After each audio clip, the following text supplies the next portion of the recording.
Por que a gente se sente tão cansado, mesmo com a sensação de não ter feito o suficiente?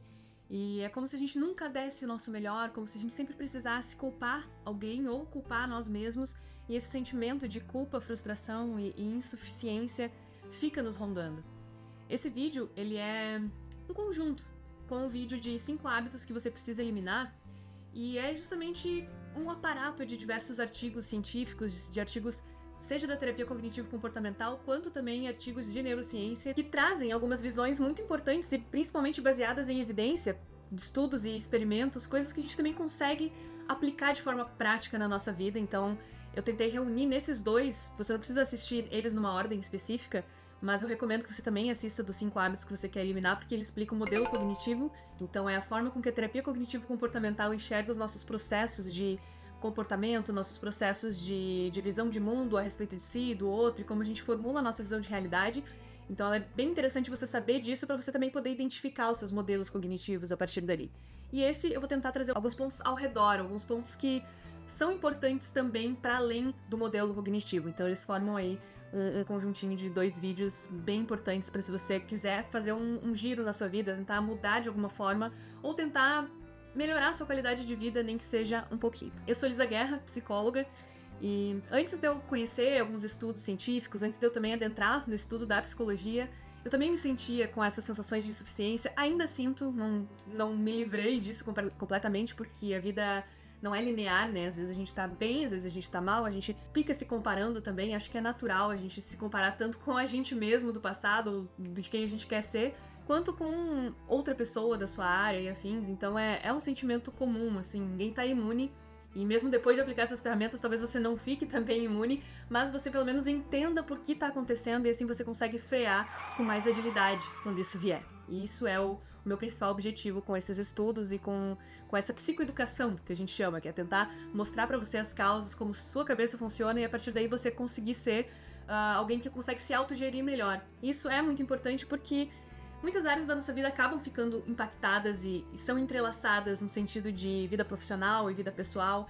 Elas impactam uma a outra e influenciam a forma com que a gente se sente ou a forma com que a gente vai investir no nosso futuro. Então por isso a importância da gente sempre tentar aprender, da gente se desenvolver e tentar construir mais habilidades pra gente poder gerir seja o nosso tempo, seja a nossa vida profissional, ou seja o nosso conhecimento geral a respeito de alguma coisa que a gente precisa executar. Sabe quem pode te ajudar a fazer isso? A Alura.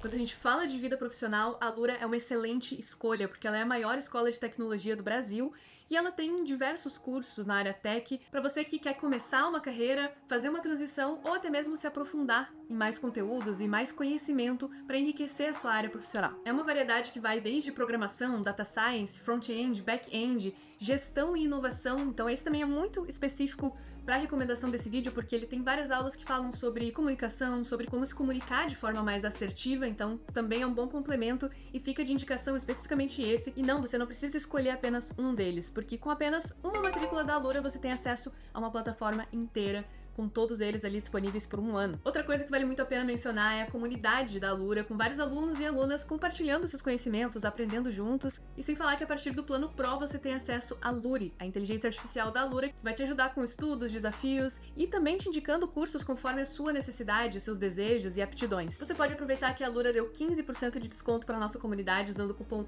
LISAGUERRA, clicando no link da descrição ou então apontando o seu celular pro QR Code aqui da tela. Bora! Eu tenho aqui um bolinho. Uma unidade de bolinho, inclusive foi minha avó que fez, então ele tá muito bom. Mas a minha pergunta de agora é: você quer esse um bolinho agora, e você pode comer ele, ou eu vou deixar ele aqui do ladinho e eu vou sair. Daqui a 15 minutos eu vou voltar. Se você não tiver comido o bolinho, eu vou te dar 2 dele. O que você vai fazer? Você come agora ou você espera eu voltar com mais um? Poxa, que viagem, né? O que eu tô falando? Meu Deus, essa menina é maluca. Falou que ia falar uma coisa e tá falando outra. Mas isso que eu acabei de fazer com você é o experimento do marshmallow. Em 1989, Walter Michael publicou uma pesquisa na revista Science que era exatamente esse experimento, porém utilizado com marshmallows, para medir até onde uma criança conseguiria esperar, segurar sua impulsividade e como ela poderia tomar uma decisão ali mais assertiva pensando a longo prazo. Ou seja, ele deixava um marshmallow em cima da mesa e dizia: se você não comer, eu vou sair, Quando eu voltar, se ele ainda estiver aqui, você ganha 2. Os resultados da pesquisa, que foi publicada na revista Science, mostrou que a maioria das crianças não conseguiram esperar mais do que 4 minutos e acabaram comendo marshmallow. Após anos desse experimento, ele revisitou as crianças e analisou como é que estava a vida delas. E ele pôde perceber diversas associações com impulsividade, obesidade, instabilidade, seja no trabalho, finanças e afins, nas crianças que não conseguiram esperar aqueles 15 minutos, mostrando uma clara relação desde a infância até a nossa vivência atual, na maneira com que a gente consegue controlar os nossos impulsos. Mas o que isso tem a ver com você que está assistindo esse vídeo, com o tema do vídeo em geral e com modulação de ambiente, que é o tópico que eu quero chegar? Depois de muitos anos, a pesquisadora Yuko Munakata se mudou para o Japão e ela resolveu testar esse experimento do marshmallow do Walter Michael lá no Japão e ver o que rolava. E o mais surpreendente foi que o resultado foi o contrário. As crianças conseguiram, no Japão, esperar mais do que 15 minutos para finalmente comer o seu marshmallow, ou melhor, os seus 2 marshmallows. E ela foi além. Ela usou o mesmo experimento, só que ao invés de marshmallows, ela utilizou presentes. Um presente bonito, todo embalado, e a criança ganharia 2, caso ela não abrisse o presente quando ela voltasse. E o resultado se inverteu. As crianças conseguiram esperar para comer o marshmallow, mas não conseguiram esperar para abrir o presente. Eles abriram impulsivamente. E cara, que confusão! O que a gente pode tirar de análise se a gente olhar com calma? Fatores culturais e ambientais determinam a maior parte dos nossos comportamentos e até mesmo traços de personalidade que, claro, possuem componentes genéticos, mas se ele vai desabrochar ou não, ou a intensidade, ou a forma com que a gente vai lidar com esses traços, é muito impactada pelo ambiente. E analisando fatores culturais, eles puderam chegar na conclusão de que as crianças japonesas tinham diversos rituais, dos quais elas precisavam agradecer a comida, esperar na mesa, diversas coisas e componentes do ambiente e da cultura que estimulavam ela a ter essa espera quando o quesito era comida e alimentos. Já quando a gente olha no aspecto de presentes, o resultado se inverteu. As crianças estadunidenses tinham muito mais autocontrole quando era o pacote de presente do que a comida. Isso porque eles tinham a tradição de Natal, aniversário e diversos momentos onde eles eram expostos aos presentes e eles não podiam abrir na hora, eles tinham que esperar o horário do Natal, ou então esperar os convidados irem embora, esperar o parabéns. Então eles foram modulados pelo ambiente e pelos fatores culturais a aguardar para abrir. Já em quesitos rituais, agradecimento de comida, isso não é um fator cultural tão forte nos Estados Unidos, fazendo com que o Japão tivesse esse melhor resultado. Ou seja, dependendo da situação que aquelas crianças eram indispostas em níveis culturais e em níveis ambientais, fatores comportamentais ao redor delas, determinava a decisão ou até mesmo a impulsividade que ela ia ter de acordo com suas ações. Então, eu repito, o ambiente que você está inserido pode tanto te impulsionar para fatores e comportamentos positivos e que são funcionais na sua vida, como ele pode fazer o inverso, fazer você ser mais impulsivo, ter menos autocontrole, agir de forma mais imatura nas suas relações, dependendo do contexto e do ambiente e da cultura que você nasceu ali, da cultura que você foi exposta, seja a cultura a nível macro, como a cultura familiar. As famílias também têm culturas, as amizades têm ali, o seu grupo de amigos tem uma cultura, a sua empresa tem uma cultura. Então, esses fatores que você é exposto guiam muito do seu comportamento e continuam perpetuando certos padrões. Por isso a importância de você analisar o seu ambiente ao redor e fazer o que a gente chama de modulação ambiental, que é tentar tirar esses fatores disfuncionais e que possam não estar condizentes com o seu objetivo, e aí o seu objetivo vai ser só você que vai poder elencar aqui nesse vídeo, que seja melhorar suas relações sociais, seja estudar mais, ou seja ganhar uma promoção, trocar de emprego, ter uma transição de carreira. Cada um de vocês tem um objetivo. E quais são os fatores ambientais que você pode alterar para que os seus comportamentos e os seus padrões não se repitam e consigam se modular de acordo com o que você busca e facilitar esse processo. Então, modular o seu ambiente pode ser melhor até do que ter força de vontade por si só, porque é algo que acaba ficando intrínseco em você. A gente pode pensar nisso tanto numa escala maior de relacionamentos, até mesmo objetos, como, por exemplo, manter o seu celular distante de você, modular o seu ambiente para que o seu celular esteja o mais longe possível quando você precisa estudar, ou então dificultar o acesso a algum aplicativo do qual você não pode acessar, como o iFood, ou até mesmo sites adultos, coisas que te tiram o foco ou que te deixam hiperestimulado de alguma maneira negativa, de alguma maneira disfuncional na sua vida, que te traga prejuízos. Modular o seu ambiente para que o acesso a isso seja mais dificultado e facilitar o acesso a comportamentos dos quais você considera funcionais para o seu objetivo é o que a gente chama de modulação de ambiente. Deixar o seu ambiente mais adepto às suas necessidades. E aí a gente pode entrar no segundo tópico, que seria rotina. Quando eu falo de rotina, a gente pensa naquela rotina mais maçante, a rotina acadêmica e afins, mas A rotina, ela vai para além disso, né? A gente pode fazer vários comportamentos rotineiros, seja tomar o café da manhã, seja ler um livro que você gosta por lazer, várias coisas podem fazer parte da sua rotina de uma maneira leve, e isso é muito importante, porque quando a gente fala de inserir hábitos na rotina, o que é um hábito, né? Um hábito e um vício são praticamente a mesma coisa em termos de neurociência, eles passam pela mesma circuitaria.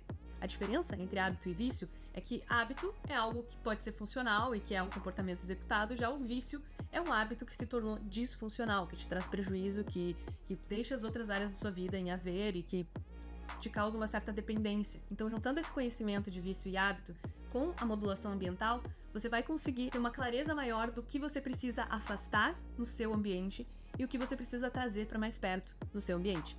Existem algumas ferramentas bem interessantes, como o empilhamento de hábitos, caso você queira acrescentar algo na sua rotina, seja quero ler mais, quero estudar melhor, com uma maior qualidade de estudo e focar mais, então elencar com um empilhamento de hábitos pode ser muito útil para você. Por exemplo, se você quer ler mais livros, tenta modular o seu ambiente para que o livro esteja mais acessível. Se você já tem o hábito de tomar café da manhã, tenta deixar o livro próximo da sua cafeteira ou próximo da sua xícara, para que quando você for tomar café, você consiga empilhar o hábito da leitura junto com algo que já existe na sua rotina, que já é seu hábito.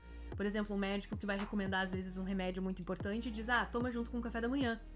Às vezes, claro, tem fatores biológicos ali que impactam no metabolismo, até, enfim, a duração da medicação pode acontecer, mas também existe o fator do hábito, de tipo, você já tem o hábito, acopla ali o remédio àquele, então você não vai esquecer de tomar novamente. Pessoas que tomam vitaminas e afins geralmente vão juntando isso. O mesmo pode valer para academia ou exercício físico. Se você quer ouvir um podcast, por exemplo, e você pode usar a sua hora da academia para empilhar o hábito de escutar o podcast, ou então usar o momento em que você escuta podcast para estar treinando na academia, fazer o inverso também é possível.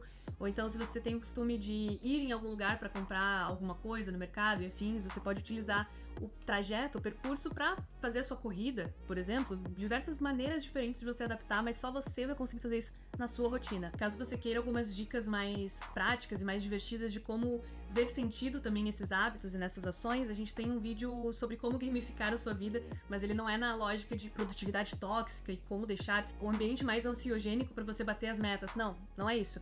Ele é um vídeo onde a gente tenta entender os conceitos de neurociência usando nomenclaturas e termos do mundo gamer, seja loot box para falar de sistema de recompensa. Então eu tento fazer esses paralelos mais no sentido didático e não tanto no sentido de gamificar a sua vida ao ponto de tornar algo ansiogênico. Não é isso que eu quero fazer, até porque eu acho que se você tiver gestão de tempo, você consegue fazer essa gestão de tempo de uma maneira funcional e saudável e utilizar também a gamificação para isso, por que não?